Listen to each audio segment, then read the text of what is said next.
Salve, salve, galerinha! Estamos aqui para mais uma aula de história e hoje a gente vai falar de um reino antigo que se localiza na África. Se você pensou Egito, você pensou errado. Automaticamente, quando a gente pensa em povos antigos da África, a primeira coisa que vem à nossa cabeça é o Egito. Hoje eu vou falar sobre o reino Kush, que é um reino que se desenvolveu bem próximo ao Egito, ao sul do Egito, e seguindo também o rio Nilo. Esse reino, que a gente chamava de Núbia, ele ficou localizado mais ou menos entre a primeira e a sexta catarata do rio Nilo.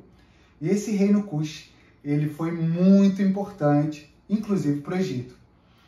A região que a gente chamava de Núbia, que hoje seria o Egito e o Sudão, ela recebeu esse nome nesse período porque os árabes chamavam aquela região de Nuba, que é terra de ouro, porque vai ser uma região que vai ter muitas jazidas de ouro e outros minerais, e que vai ser também uma questão muito importante para o comércio deles, essa comercialização do ouro. Então, hoje a gente vai fazer um resumo muito simples sobre esse povo, que é muito importante, e sobre a cultura deles, que a gente precisa conhecer um pouquinho, tá bom? Os historiadores acreditam que, na região da Núbia, foi que surgiu o reino Kush, e um dos primeiros reinos africanos. Eles eram nômades, eles viviam da caça, da pesca, em busca de alimentos. Mas a partir do momento que eles aprendem a represar o rio, assim como os egípcios faziam, eles se tornam sedentários, porque eles começam a praticar a agricultura. E aos poucos, a sua civilização ela começa a se desenvolver.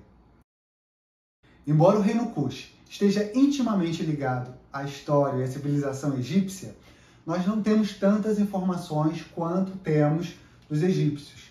Por quê?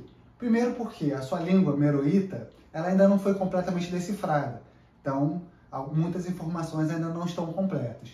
E os seus sítios arqueológicos ainda também são pouco explorados, ou seja, a gente não tem tantos vestígios quanto da civilização egípcia, que investe bastante nessa pesquisa. Mas o que a gente sabe? Que por volta do ano de 1500 a.C., o reino egípcio dominou o reino Kush. Ou seja, eles perderam o seu domínio da região e foram obrigados a pagar impostos ao Egito. O que aconteceu nessa época é que eles deixavam de ser um reinado e o seu vice-rei, a pessoa que ficava naquela região dominando, ela tinha origem cuxita, mas eles respondiam ao Egito. Então, durante esse período, eles perderam a sua autonomia e ficaram sob domínio egípcio. Mas isso não vai durar muito tempo. E por que isso não vai durar muito tempo? Porque em 730 a.C., o reino egípcio começa a sofrer invasões dos povos assírios. Então, eles pedem auxílio ao reino cuxita e o reino cuxita acaba dominando o Egito. Então, eles vão dar origem ao período que a gente chama de faraós negros, porque esses líderes cuxitas assumem não só a antiga Núbia, como o Egito. Então, eles se tornam faraós e eles começam a dominar toda a região. E uma coisa muito interessante é que durante esse período, essas dinastias, esses faraós negros, eles usavam uma coroa com duas serpentes. Essas duas serpentes, elas representavam o reino Kush e o reino egípcio, que eles estavam dominando. Nesse período também, eles começam a construir as pirâmides e alguns templos religiosos bem parecidos com o do Egito. Só que as pirâmides que eles construíam também eram túmulos, mas eram bem menores do que as pirâmides que a gente conhece lá, famosas no Cairo.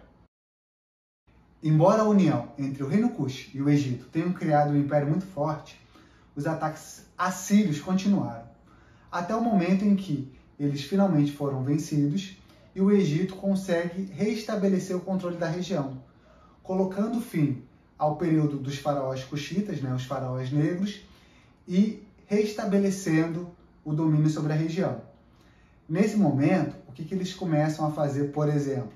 Eles começam a tentar apagar os vestígios desses faraós negros. Então eles destruíam os pés, as mãos, as estátuas dos templos e dos lugares para tentar apagar esse domínio núbio, né, do reino Kush sobre eles.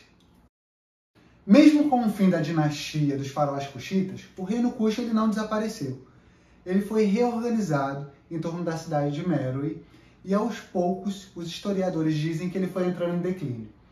Quais são as questões que levaram a essa perda de poder?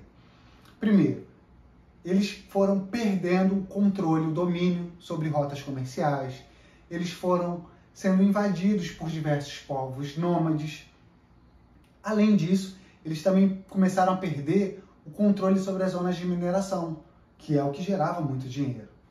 Até que, entre 330 e 350 d.C., eles foram invadidos por um outro reinado do norte da Etiópia, o reinado Ashum, e foram completamente dominados.